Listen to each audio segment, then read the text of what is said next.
আসসালামু আলাইকুম। আশা করি সবাই ভালো আছেন এবং সুস্থ আছেন। আমিও ভালো আছি এবং সুস্থ আছি।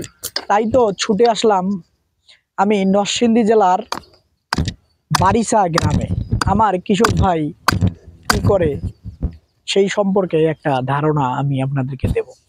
তো আপনাদেরকে ঘুরে ঘুরে আগে আমি বেগুন ক্ষেতটা দেখাই, তো আপনারা দেখেন। তো বড় ভাই, আপনার নাম কি?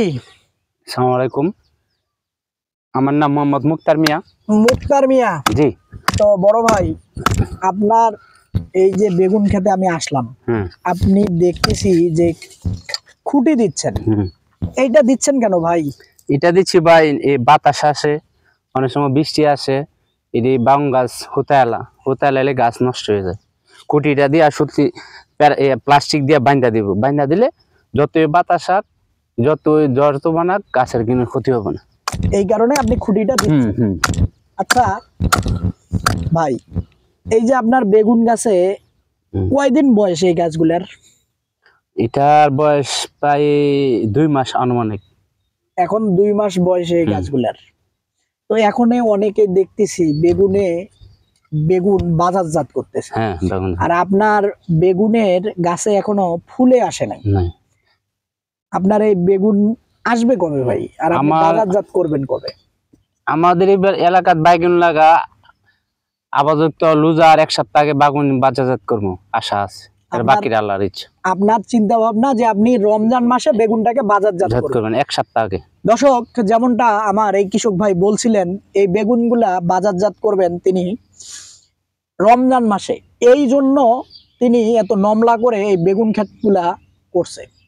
তো বড় ভাই, এটা কি জাতের বেগুনের গাছ? এটা আমাদের এলাকার নির্দিষ্ট জাত, নাম্বা সিং জাত বলে। এটা হলো সিং জাতের বেগুনের। এটা কোনো কোম্পানির জাত না, আমাদের নিজস্ব ব্যক্তিগত বীজ। বড় ভাই যেমনটা বললো যে তার নিজস্ব বীজ, সিং বীজ। দর্শক, আপনাদেরকে আমি যদি পুরা বেগুন ঘাটটা ঘুরে ঘুরে একটু দেখাই, তো আপনারা দেখেন, দেখলেই বুঝতে পারবেন তিনি আমাদের রমজান মাসকে মাথায় রেখে এই বেগুন গাছটা রোপণ করেছেন।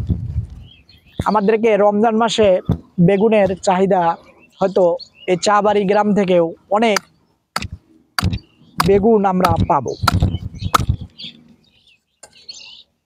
তো বড় ভাই, আপনার পাশাপাশি আর কি কি করেন? আমি পাশাপাশি এখানে কারফুল লাগাইছি, কারকল লাগাইছি, আবার করলা লাগাইছি, আবার হস পালাইছি, আরেক জায়গায় শশা লাগাইছি।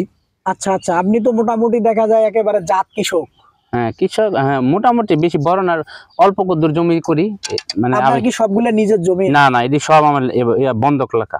মানে বন্ধকে রাখছেন? হ্যাঁ বন্ধক। তো আপনি এই যে বন্ধক রাখছেন, রাইখা যে আপনি করেন, তাতে কি লাভ হয়? আচ্ছা মোটামুটি আল্লাহর মধ্যে, হয়তো না হলে চলাফেরা করি আমি টুকটাক কৃষি করে, তো মোটামুটি চলে, মোটামুটি চলে। একবার খারাপ না, একবারে হাই পাইও না। কৃষি করে বুঝেন না, কৃষি করে কেমন চলাফেরা হয়, আবার মোটামুটি কিছু আলগা ব্যবসা বাণিজ্য করি।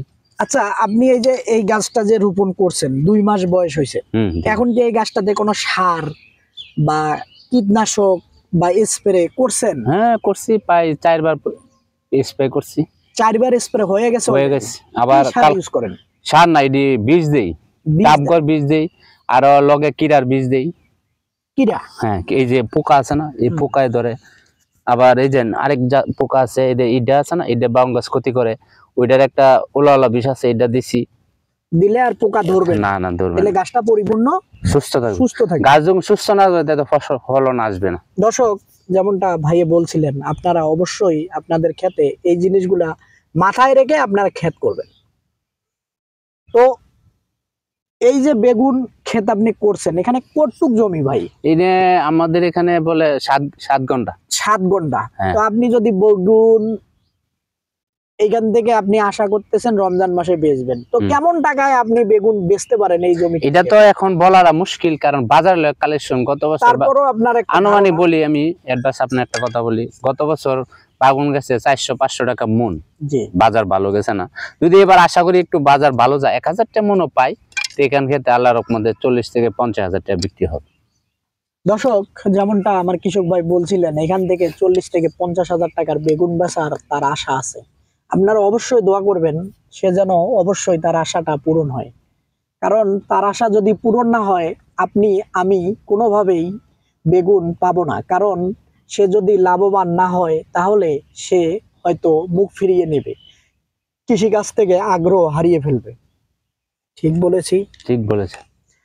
তো দর্শক, আমি কথা বাড়াবো না, আপনাদেরকে আমি বলবো একটা কথাই, ভালো থাকবেন এবং সুস্থ থাকবেন। আর আমার ভিডিও দেখার জন্য অবশ্যই আমার চ্যানেলটাকে সাবস্ক্রাইব করবেন।